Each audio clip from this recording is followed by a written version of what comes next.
Olá, querido irmão, querida Salut irmã. bien-aimés frères, bien-aimées sœurs. Soyez les bienvenus à un nouveau tutoriel de la nourriture quotidienne. Nous sommes parvenus à une nouvelle semaine par la grâce du Seigneur. Le thème de cette semaine, c'est la bénédiction d'Abraham. Et nous sommes en train d'étudier le livre de Galates. Nous sommes maintenant au chapitre 3, versets 6 à 14. Nous rendons grâce à Dieu pour cette histoire si riche qu'est celle d'Abraham. On va lire le premier verset de cette semaine, Galates 3, 6. Comme Abraham crut à Dieu et que cela lui fut imputé à justice. Nous avons vu que Abraham, c'était quelqu'un qui a appris à croire et à obéir à la parole du Seigneur. Il a quitté sa terre, il est allé vers un endroit où il ne savait de quel était, mais il a obéi à Dieu. Et on voit tout au long de son histoire qu'il a appris à être perfectionné dans sa foi, à obéir et ne pas se confier en soi-même. Et c'est là où réside la bénédiction, cette bénédiction d'Abraham qui est parvenue jusqu'à nous par la grâce du Seigneur. Oh Seigneur Jésus. Et lundi, on a un peu étudié la dernière semaine. Nous étudions la dernière semaine, on voit que la lettre avait comme pour objectif de vacciner les frères contre les judaïsants. On voit que beaucoup ont cru, mais ils n'ont pas abandonné la loi sous la forme d'ordonnance. Ils ont voulu imposer aux frères de ne pas seulement croire au Seigneur Jésus, mais aussi de garder la circoncision avec d'autres éléments de la loi. Donc l'épître aux Galates a été écrite pour vacciner les frères, pour les ramener à l'évangile pur, qui consiste à vivre par la foi, car la justification, c'est par la foi, au Seigneur Jésus. Et il y a un détail ici aussi, malheureusement, les Juifs avaient reçu la loi donnée par Dieu pour les amener à vivre par sa parole. Mais malheureusement, les Juifs ont transformé cela en une religion qu'ils utilisaient pour persécuter les gens. Nous voyons donc l'histoire d'Étienne qui a été tué par eux. Et dans le passé, ils ont persécuté les prophètes, ils ont fait mourir des prophètes aussi, malheureusement. Donc c'est dans ce contexte que cela est devenu une religion juive. Et avec l'histoire d'Étienne, quelqu'un qui a été persécuté par la religion juive, on voit que lors de son discours, dans Actes, lorsqu'il relate l'histoire d'Abraham, il dit que Dieu a parlé et il a cru. Abraham a cru. Il raconte un peu l'histoire d'Abraham. Il y a un verset qui est très riche qui est cité, c'est Romains 10, 17. Je vais lire cela avec vous. Ô Seigneur Jésus. Il dit ceci, 10, 17. Ainsi la foi vient de ce qu'on entend, et ce qu'on entend vient de la parole de Christ. Chers frères, nous tous, nous avons besoin de plus de foi. Alors, comment avoir plus de foi? La foi vient par la parole. La foi vient lorsqu'on entend la parole. Ici, il y a un principe très important. Lorsque Dieu ne parle pas, nous n'aurons pas en quoi croire. Il ne s'agit pas d'une foi basée sur la volonté humaine ou la sagesse humaine, mais la foi vient par la parole de Christ. Donc Dieu parle et nous croyons. Dieu parle et nous croyons. Ça, c'était l'histoire d'Abraham. Dieu a parlé et il a cru. Dieu a parlé de nouveau et il a cru de nouveau. Dieu lui a promis la terre, Dieu lui a promis une descendance et il a cru. Et cela lui a été imputé à justice. Donc, chers frères, vous et moi, est-ce que Dieu nous parle, oui ou non? Il nous parle. Et si nous croyons, si nous avons un cœur simple préparé, un cœur assoiffé pour la parole de Dieu comme celui d'Abraham. Et si nous sommes simples à pratiquer, cela nous sera imputé à justice aussi. Et nous allons approuver la réalité de cette... Nous allons goûter à la réalité de cette bénédiction qui a été promise à Abraham. Oh Seigneur Jésus. Donc, mardi, on parle encore un peu de l'histoire d'Abraham, Genèse 12. À partir du verset 1, il dit ceci. L'Éternel dit à Abraham, « Va-t'en de ton pays, de ta patrie, de la maison de ton père, dans le pays que je te montrerai. Je ferai de toi une grande nation et je te bénirai. Je rendrai ton nom grand et tu seras une source de bénédiction. Je bénirai ceux qui te béniront et je maudirai ceux qui te maudiront. Et toutes les familles de la terre seront bénies en toi. » Vous voyez donc comme c'est merveilleux ce que Dieu a dit à Abraham. Dans un contexte d'idolâtrie, dans une société où personne, absolument personne, ne croyait en ce Dieu unique qui est notre Dieu. Dieu a appelé Abraham, il a trouvé en lui un cœur propice à croire. C'est comme si Dieu, imaginez que si Dieu nous demandait de sortir de notre pays, de la maison de nos parents, on aurait beaucoup de questionnements. Mais Abraham, à une époque où personne ne croyait en Dieu, lui, il a cru au Seigneur Jésus. Il a reçu cette promesse d'être une bénédiction pour les nations et qu'à partir de lui, toutes les familles de la terre seraient bénies. Alors, comment se ferait-il? Au verset 7, il dit, « L'Éternel apparut à Abraham et dit, « Je donnerai ce pays à ta postérité. » Et Abraham bâtit là un autel à l'Éternel qui lui était apparu. Donc, ce verset 7 dit que cette bénédiction qui est représentée par la terre de Canaan, Dieu la lui donnerait à lui et à sa descendance. Et dans le livre de Galates, dans la version originale dans laquelle ça a été écrit, cette épître a été écrite, qu'on parle de descendance ou postérité, là il parle de la descendance. Donc cette bénédiction serait donnée à Abraham et à sa descendance. Alors, c'est qui sa descendance? Nous savons que c'est notre Seigneur Jésus-Christ. Oh Seigneur Jésus.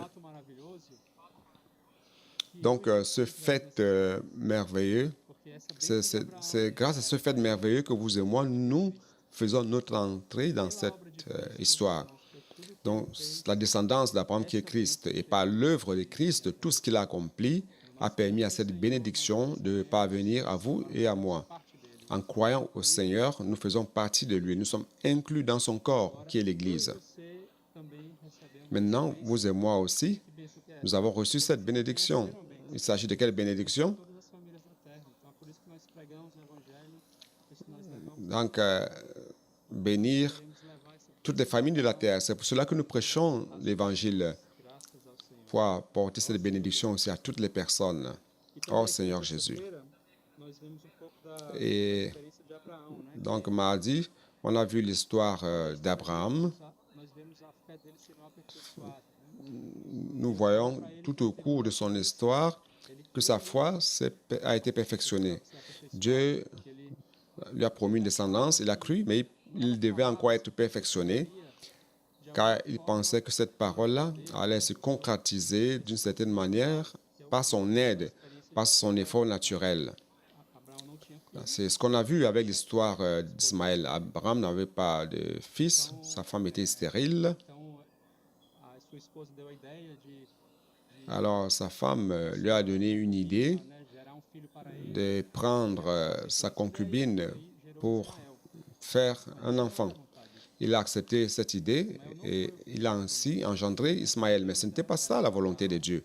Ismaël n'était pas la promesse de Dieu. Donc ça devait être un fils qui devait naître par sa femme, donc Isaac. Mais il a engendré Ismaël. Qu'est-ce que cela veut dire?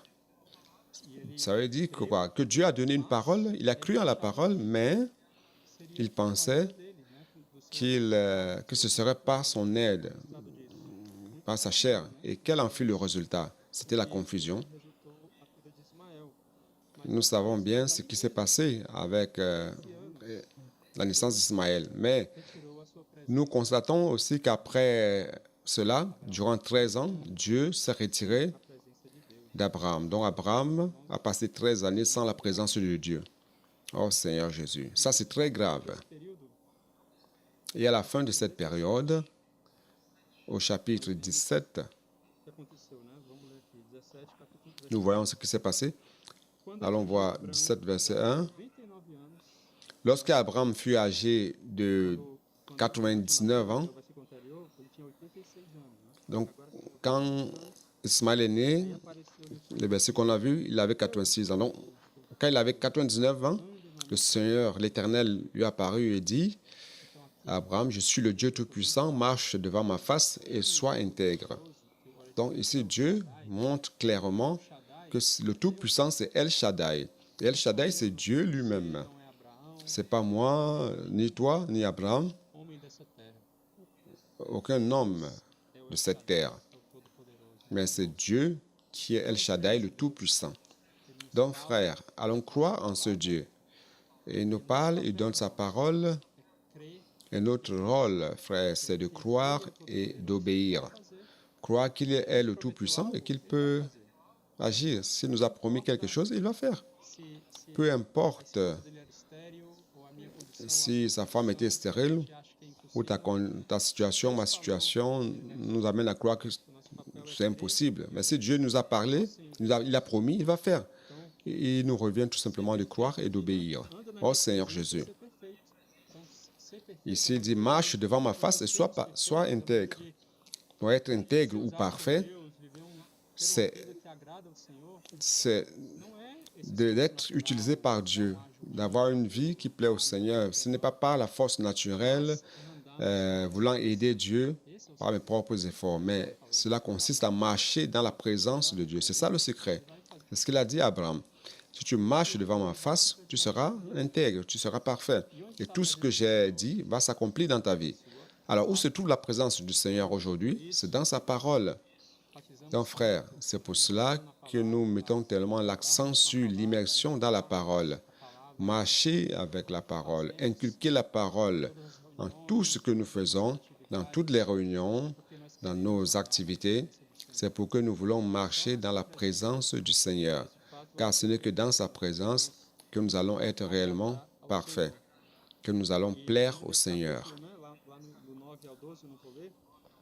Toujours dans ce chapitre, 9 à 12, il parle de la circoncision.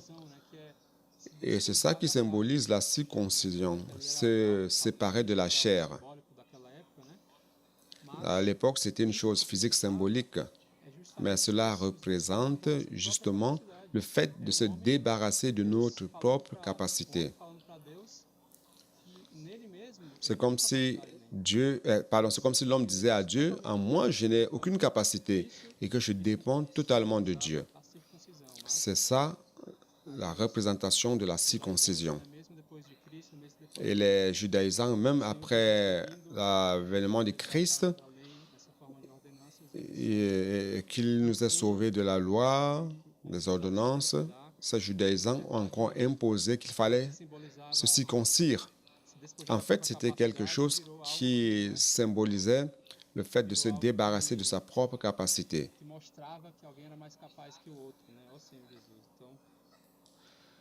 Et malheureusement, c'est devenu quelque chose d'orgueil où les gens montrent leurs capacités par rapport aux autres. Donc, nous devons tourner vers la foi. Donc, mercredi, on voit que l'intention de Dieu, lorsqu'il a donné la loi, c'était que le peuple puisse apprendre à l'écouter, à lui obéir. Donc, la loi était une base que le peuple d'Israël avait. Mais ils avaient besoin encore des prophètes. Dans l'Ancien Testament, il y avait beaucoup de prophètes par lesquels Dieu parlait et donnait la direction. Un grand exemple, c'était Moïse. Le peuple a reçu la loi par lui, mais Moïse donnait encore la direction au peuple. Il écoutait Dieu, il parlait avec Dieu face à face et il pouvait donc directionner le peuple. Dieu voulait que l'homme vive selon sa parole, écoutant, croyant d'un cœur simple et obéissant. Il y a une histoire très riche dans 1 Samuel, chapitre 15. L'histoire de Saül et Samuel. Je vais lire rapidement certains versets, versets 1 à 3. Samuel dit à Saül, c'est moi que l'Éternel a envoyé pour toindre roi sur son peuple, sur Israël. Écoute donc ce que dit l'Éternel. Voyez donc ici un principe très important que nous devons suivre. Prêtez attention à la parole du Seigneur.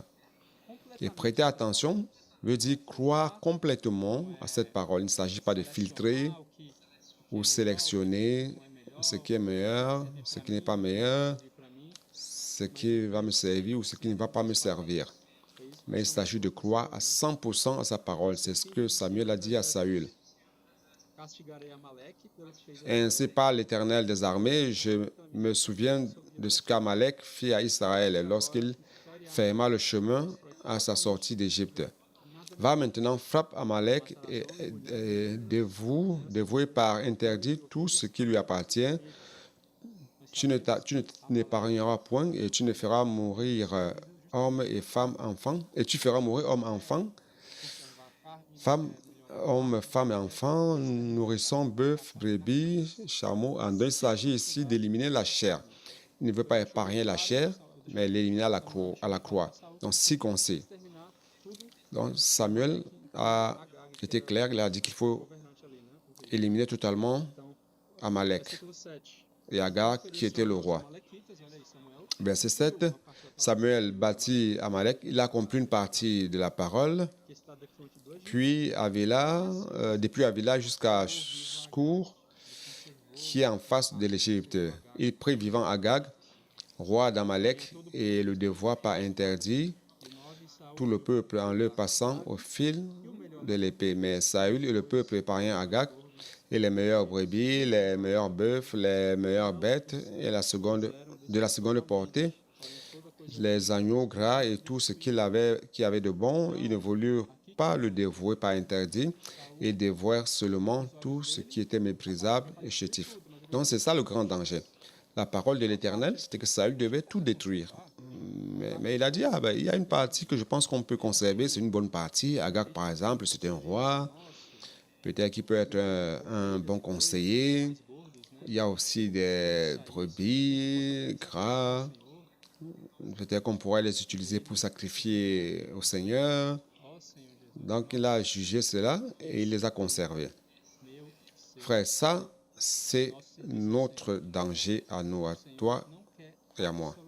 Dans notre service au Seigneur, le Seigneur ne veut absolument rien qui provienne de notre chair, de notre vie, de l'âme, ce qui vient de notre naturel. Mais tout doit venir de lui. Nous devons croire à 100% sa parole.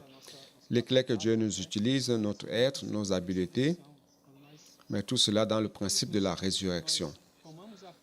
Lorsque nous utilisons l'esprit, nous prenons la croix, le Seigneur même qui nous utilise, qui agit à travers nous,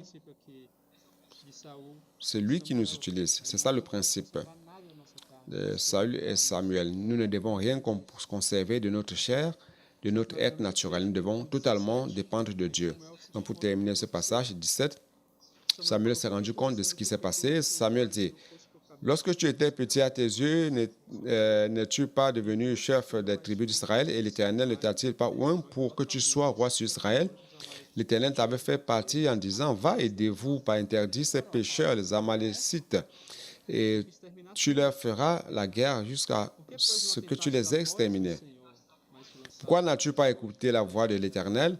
Pourquoi t'es-tu jeté sur le butin et as-tu fait ce qui est mal aux yeux de l'Éternel? Pourquoi n'a-t-il pas écouté la voix du Seigneur, chers frères? Et c'est ça la différence. Nous tous, nous avons la parole du Seigneur. Nous avons la Bible qui est là, merveilleuse, que le Seigneur nous a donnée. Le peuple d'Israël avait la loi entre les mains. Et ici, nous avons la voix de l'Éternel, la voix du Seigneur. Dieu parlait à ses prophètes. À notre époque, maintenant, Nous avons reçu la révélation de Jésus-Christ qu'il a notifiée à ses serviteurs et qui, à leur tour, nous notifie. Ça, c'est la voix du Seigneur. Et nous devons prêter attention à cette voix à 100%, complètement. Nous ne devons rien filtrer, ni juger de ce qui est bon ou de ce qui ne fonctionne pas ou qui ne sont pas utiles pour moi, frère, ou pour ma région. Nous devons croire la voix du Seigneur. C'est là où réside la bénédiction. C'est ce que Abraham a appris aussi. Oh Seigneur Jésus.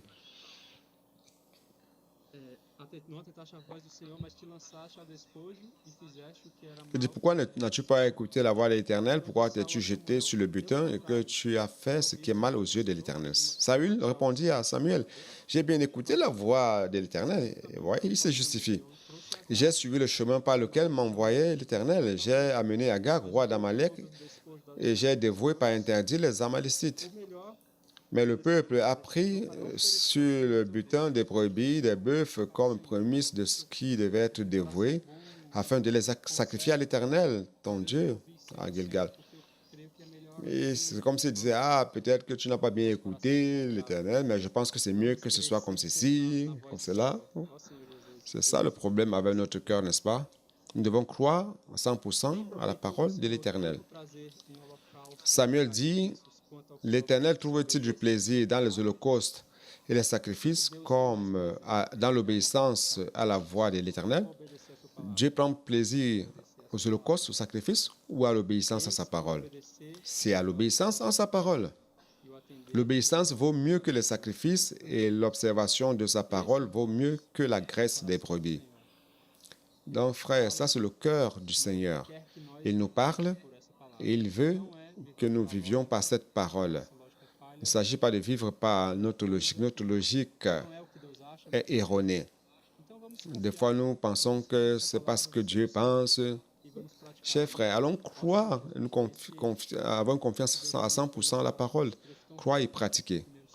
C'est ce que le Seigneur nous a montré dans ce passage très riche de 1 Samuel. Donc, jeudi, le titre, c'est l'intention originelle de Dieu, la foi. On retourne à Galates, qui est le passage de cette semaine. Galates 3, verset 7, je vais vous le lire. Reconnaissez donc que ce sont ceux qui ont la foi qui sont fils d'Abraham. Aussi, l'Écriture prévoyait que Dieu justifierait les païens par la foi et d'avance annoncer cette bonne nouvelle à Abraham, toutes les nations seront bénies en toi. Donc, dans ce passage de Genèse, où Dieu avait promis la bénédiction, la terre de Canaan et tout ce qu'il avait promis à Abraham, à lui et à sa descendance, ici il montre clairement que c'était déjà l'évangile qui était préannoncé. Donc cette bénédiction-là, ce n'était pas seulement aux enfants d'Israël, descendants de sa chair. Mais ici au verset 7, nous voyons qu'il s'agit de ceux de la foi. Ceux de la foi sont les fils d'Abraham. Donc la promesse de Dieu de faire de lui une grande nation et qu'en lui la terre sera bénie, que l'évangile sera prêché après l'avènement de Christ à tous. Et nous faisons partie de cette promesse car nous prêchons la bonne nouvelle. Donc cette bénédiction que Dieu a promise à Abraham, c'est concrétisée en Christ et tous ceux qui ont été bénis à partir de lui. Oh Seigneur Jésus. Dans le verset 9, de sorte que ceux qui croient sont bénis avec Abraham le croyant. Amen.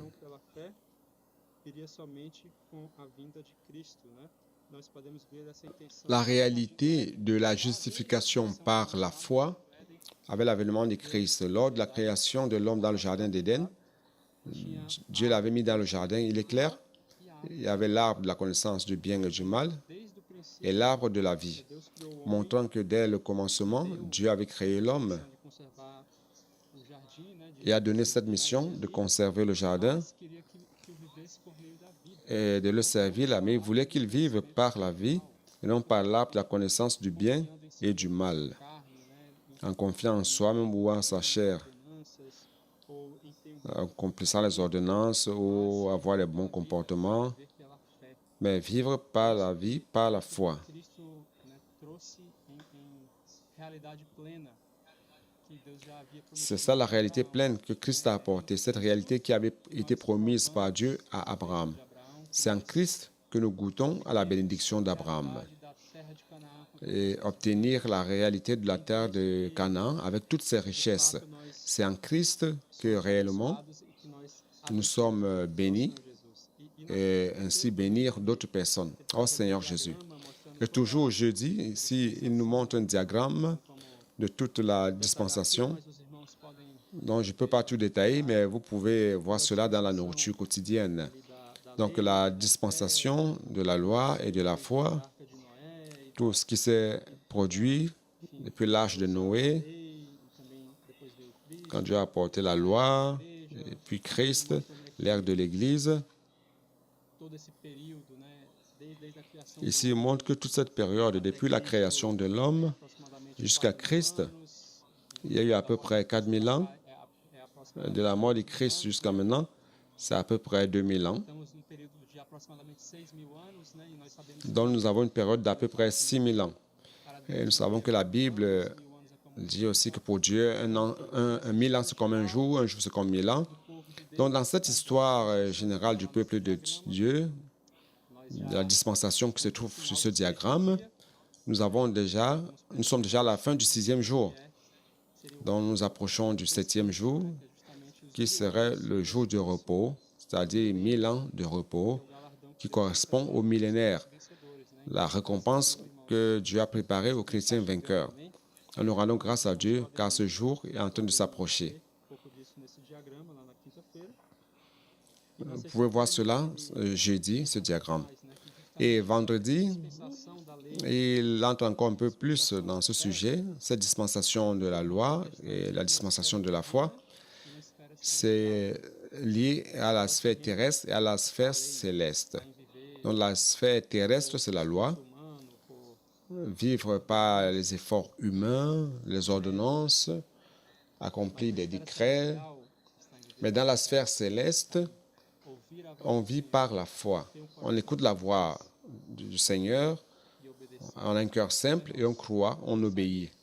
Vamos sair Donc, frères, terrena, dessa esfera que quittons cette sphère terrestre, cette sphère esfera terrena qui se trouve dans le temps. limitado. Ici dit que la sphère terrestre, dans un temps, Fosse, c'est limité. eu posso conseguir por tempo delimitado, mas logo Je peux réussir peut-être certaines choses, pas mes propres efforts, mais très tôt, je vais tomber dans l'erreur, car je ne pourrai pas par moi-même accomplir la loi de Dieu. Mais dans la sphère céleste, il n'y a pas de temps limité, c'est éternel, Deus la recebe vie éternelle. para a eternidade. Ó Senhor Jesus. Donc, A esfera terrena tem a c'est là où Dieu nous reçoit pour l'éternité. esfera celestial, Donc, la sphère terrestre, connaissance, comme nous l'avons dit, la sphère céleste, nous avons l'arbre de la vie, qui n'est pas lié au bon comportement, mais il s'agit d'écouter par la foi. Je voudrais lire Romains 4, 9 a 12. 9 fala Romains assim, 4, 9 à 2. vem, pois, Il dit temos ceci, segurança à partir du verset 9, il dit, « Ce bonheur n'est-il pas pour les circoncis, ou est-il également pour les incirconcis? o que dizemos. Car nous disons que la foi fut imputée à justice à Abraham. Comment donc lui fut-il imputé? Circunciso. Était-ce après ou avant sa circoncision? Quando Il n'était pas encore circoncis, il était incirconcis. Oh Seigneur Jésus. sinal da circuncisão como selo Et il reçut le signe de la circoncision comme sceau de la justice para vir qu'il avait obtenu par la foi quand il était incirconcis, afin d'être le père de tous les incirconcis qui croient, pour que la justice leur fût aussi imputée. aqueles que não são apenas circuncisos, Et le père des circoncis, qui ne sont pas seulement circoncis, mais encore qui marchent sur les traces de la foi de notre père Abraham então, irmãos, quand il était incirconcis. esse viver da Donc, frère, la foi, da fé, da eternidade, da cette vie de cette vie céleste, la foi, écoutée par la foi, l'arbre de la vie, claro, né, como ça vient avant la circoncision. Il faut que ce soit clair. escrito aos Gálatas para Paul avait écrit aux Galates judaizantes pour les vacciner contre les judaïsants cumprir a lei, qui disaient qu'il fallait se circoncire, accomplir la loi. Deus deu para Abraão Mais il dit, attendez, ce que Dieu a donné à Abraham na promessa, et l'expérience d'Abraham, de la promesse, deixa bem claro Et ce en quoi il a cru, comme la Bible montre clairement, cela lui a été imputé à justice. Et ça, c'était avant la circoncision. Donc, frère, Essa que deixa bem claro nesse texto, ela cette promesse qui est bien claire ici mas ne touche pas seulement les trouxe para circoncis, nós, né, aquilo que nós mais ce que le Seigneur nous a apporté, ce que nous avons reçu par son œuvre, circuncisos e incircuncisos. É para c'est pour les circoncis et les incirconcis, pour les juifs et les grecs, basta pour les païens crer ao Senhor Jesus. A justificação, et juifs. Donc, il suffit de croire. Abraão, Il suffit de croire. La justification vient par la foi. o pai da circuncisão, mas Abraham est le père de la foi. o Senhor Jesus. Il n'est pas le père de la circoncision, il est le père de la foi. Oh Seigneur Jésus. No versículo 12 ele fala, pai da circuncisão, isto é, daqueles que não são apenas circuncisos. De continuer à dire le père de la circoncision, Então, pas seulement ceux qui sont circoncis, mais ceux qui marchent sur les traces d'Abraham, de la foi de notre père Abraham. Donc cette parole, c'est pour tous, pour les circoncis, les incirconcis, mais qui croient. Il suffit de croire. Si vous croyez en Christ Jésus, você foi justificado. vous êtes justifiés Essa bênção de Abraão. et vous pouvez recevoir cette bénédiction d'Abraham. Oh Seigneur Jésus. Retroceder. Não podemos C'est retroceder. ce que nous ne pouvons jamais Fé da eternidade abandonner pour faire marche arrière. La sphère de la foi, é uma esfera da fé de l'éternité, de l'arbre de la vie, c'est la foi. para um viver C'est la sphère de la foi. Nous ne pouvons pas faire marche arrière pour aller à une vie de foi, d'ordonnance, não sagrada disso. qui consiste à se confier en la chair. Cela ne plaît pas à Dieu. Oh Seigneur Jésus. Donc samedi, pour terminer la semaine, Lá para bientôt, capítulo 3, on peut retourner à Galates 3 o que é essa bênção de Abraão. et nous voyons c'est quoi cette bénédiction d'Abraham. Oh Seigneur Jésus. Capítulo 10, Verset olha o que 3. fala aqui. Todos Maintenant, on va lire au verset 4. as obras da lei Galates 3, 10, pardon. Donc, car tous ceux qui s'attachent aux œuvres de la loi sont sous la malédiction, car il est écrit, maudit est quiconque n'observe pas tout ce qui est écrit dans le livre de la loi siga et ne le met pas en pratique. coisas, alguns Donc, la loi, bien que je réussisse à faire quoi que ce soit un décret, que je réussisse à accomplir certaines pratiques, pronto. mais si je me trompe en une étape, dans une chose, Quem é capaz de permanecer donc todas as c'en est fini. Parce que il dit malheur à celui qui n'arrive pas à accomplir tout le livre de la loi. isso aqui era uma Donc qui peut accomplir tout cela? Oh frère, frère, que estava sobre ici le frère Paul dit que c'est la malédiction qui repose sur nous. a lei, ninguém é justificado diante Au verset 11, il dit que nul ne soit justifié devant Dieu par la loi. Cela est évident puisqu'il est dit, le juste vivra par la foi. observar os seus La loi ne peut pas nous justifier. Or, la loi ne procède pas de la foi, Cristo mais elle dit, celui qui mettra ces choses en pratique vivra par elle. Verset 13, il dit, Christ nous a rachetés de la malédiction de la loi, étant devenu malédiction pour nous, car il est écrit, maudit est quiconque est pendu au bois. Oh Seigneur Jésus. Jesus nos resgatou dessa maldição. Le Seigneur Jésus nous a rachetés de cette malédiction. Em nosso lugar. Il s'est fait malédiction à notre place. Em torno da lei era maldito, né? Então, eu e você Tous ceux qui étaient sous la loi étaient maudits. Ils méritaient la mort. nos resgatar disso, ele Mais pour nous racheter de cela, lui-même s'est fait malédiction. Comme la loi dit, que celui qui est cloué au bois est maudit. Donc il a fait cela. ele que, né, Il a accompli la justice de Dieu. 100%, ele Lui qui, dans sa vie humaine, é o único que conseguiu permanecer était em tudo, pur à 100%, il était le seul palavras da lei, qui a réussi desagradou a à accomplir toute la loi. Et il n'a pas déçu Dieu en ne serait-ce qu'une seule seconde. Il s'est fait malédiction à notre place você. Ó Senhor Jesus, pour te sauver, pour me sauver. toda essa maldição, irmãos. Agora eu e você Christ nous a rachetés de cette malédiction. viver pela fé, é crer nele. Alors, qu'est-ce qu'il nous reste à faire? C'est de vivre par la foi, croire en lui. Como que nós vamos Alors, comment devons-nous encore retourner en arrière, frère? diante dos galos? Et c'est ça qui rendait Paul fou, vraiment désespéré devant les Galates. Il dit, voyez ce que Christ a fait pour vous. Comment vous voulez faire marche arrière? Oh Seigneur Jésus. Verset 14. Aos gentios. Era a bênção Afin que la bénédiction d'Abraham pedido para ele o quê? eût eut pour les païens son accomplissement en Jésus-Christ. Tu avais promis à Abraham la terre de Canaan, la descendance, Gentios, Il dit afin que la bénédiction d'Abraham eût pour les païens son accomplissement en Jésus-Christ. Il a fait ça, cette merveille pour que la bénédiction d'Abraham vienne à vous et à moi, qui sommes des incirconcis, et que nous ressuscitions par la foi l'Esprit qui avait été promis.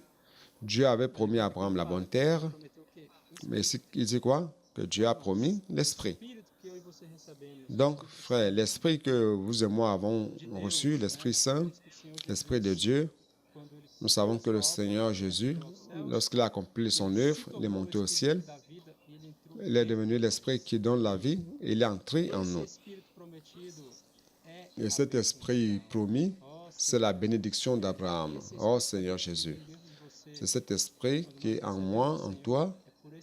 Lorsque nous recevons le Seigneur, c'est par cet Esprit que nous avons accès à Dieu, que nous avons accès à la terre de Canaan, qui représente le Seigneur Jésus lui-même avec toutes ses richesses, tout ce qu'il est, tout ce qu'il a fait. Oh Seigneur Jésus, ça c'est la bénédiction d'Abraham, l'Esprit promis. Vous et moi, nous avons reçu cela par la foi. Ce n'était pas par la loi, ni par mes efforts, ni par ma capacité de faire quoi que ce soit pour Dieu. Non. C'est en croyant en lui et en recevant le Seigneur Jésus. Oh Seigneur Jésus, quelle merveille! Oh Seigneur Jésus, nous avons la bénédiction d'Abraham qui est l'Esprit. Et pour finaliser, pour que ce soit clair,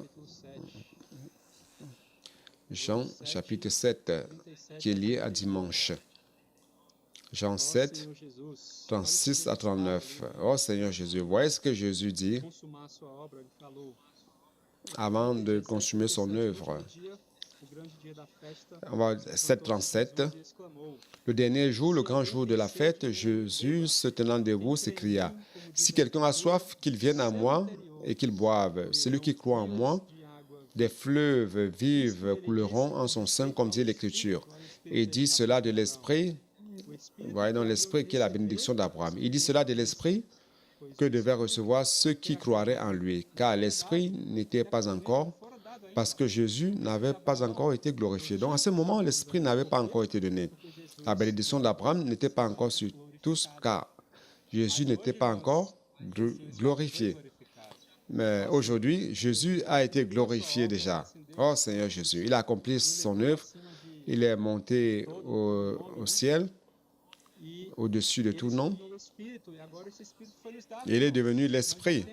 Et cet Esprit est en nous. Nous avons cet Esprit. Et dans mon intérieur et de ton intérieur coulent des fleuves d'eau vive. Oh Seigneur Jésus.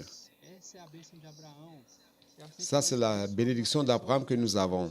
C'est ainsi que nous bénissons les personnes. Ce fleuve coule de notre intérieur.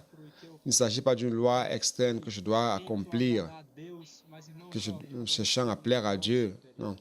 Mais ça coule maintenant de notre intérieur. Car cette bénédiction d'Abraham, cet esprit est en moi et en toi, nous qui croyons. C'est par la foi. C'est par la foi que nous pouvons être parfaits, marcher dans sa présence. La foi qui vient par la parole de Christ. Comme nous l'avons dit au début, c'est confier la parole avec un cœur simple, croyant, obéissant. Et ainsi, nous avons une vie céleste. Nous goûtons à la bénédiction d'Abraham. Et nous pouvons amener cette bénédiction d'Abraham à toutes les familles de la terre. Jésus est le Seigneur.